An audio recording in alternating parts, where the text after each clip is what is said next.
il est le meilleur marqueur des Canadiens, c'est besoin de le rappeler. Mais on a vu dans notre plan de match, on a tenté quand même de voir ce qui n'allait pas chez lui. Il faut dire que lorsque tu pivotes un trio, tu dois aussi avoir la collaboration des ailiers. Danfous en zone adverse, réussit à se faufiler, mais il ne savait pas si le jeu... Oh!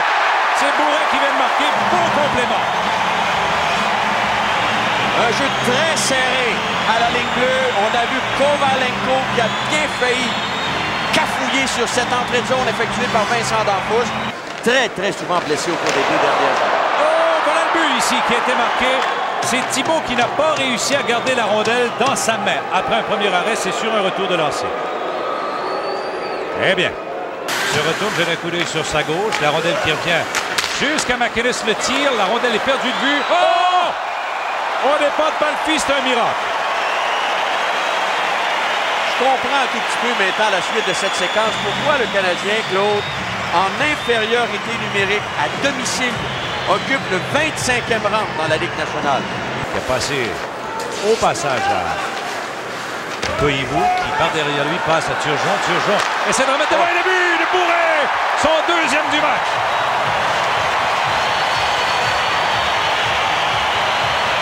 Le Canadien qui avait été lamentable en supériorité numérique, Claude, à Philadelphie, n'avait rien produit d'extraordinaire ce soir. Bien voilà que finalement, on va placer 3 joueurs près du filet de Fichot. Et finalement, ce qu'on donne au porteur du disque. Pour Odeline. Odeline qui est rejoint par McInnes.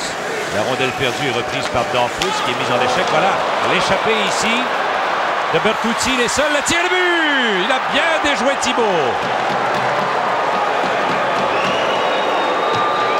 Revirement de situation dans la zone neutre, Claude. Le lob par-dessus toute l'unité défensive du Canadien.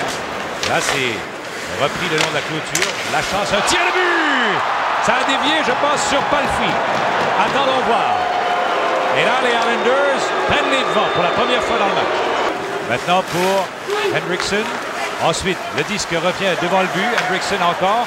Le tir qui est raté complètement, arrêté par Popovic. Un autre. Oh. Et le but! McInnes. Encore une fois, Claude, on a pu observer que les joueurs au point d'appui chez les Islanders peuvent se déplacer comme ils le désirent. Et Mike Milbury le sait très bien, ce qu'on déploie du côté de l'attaque. Ricky, flanc droit, rentre chez les Islanders, attire la chance, remet à Bourret, qui la renvoie vers Danfous derrière le but. Danfous essaie de passer devant et le but! Mark Ricky!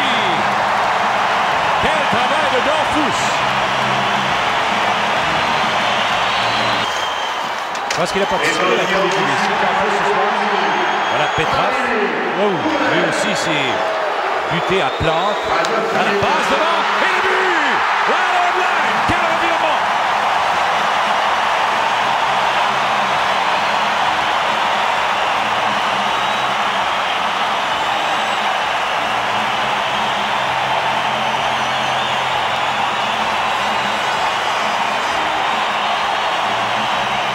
Du côté de Conacher. Conacher, amené par Wilkie. Le tir était d'angle mince. Un autre de Luongo qui rate le filet. Et voilà le but! Thibault n'a pas eu le temps, Claude, de compléter son déplacement latéral. C'est fait à l'annonce de la dernière minute. C'est Brunet qui prend sa place. Voilà la passe devant. Oh, le tir qui dévie sur le patin de Bourret qui revient à la chatte. Et le but de Quintal! Wow!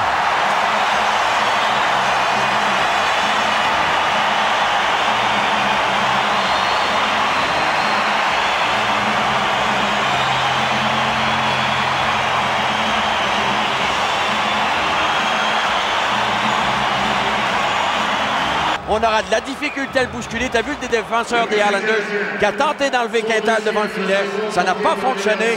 Et finalement, il va pousser le disque derrière Fichot. Observez ici Quintal. Tout d'abord, McCabe qui tente de le déplacer, n'y parvient pas. Kasparaitis est là également, n'y parvient pas également aussi. Alors Quintal qui marque le but égalisateur.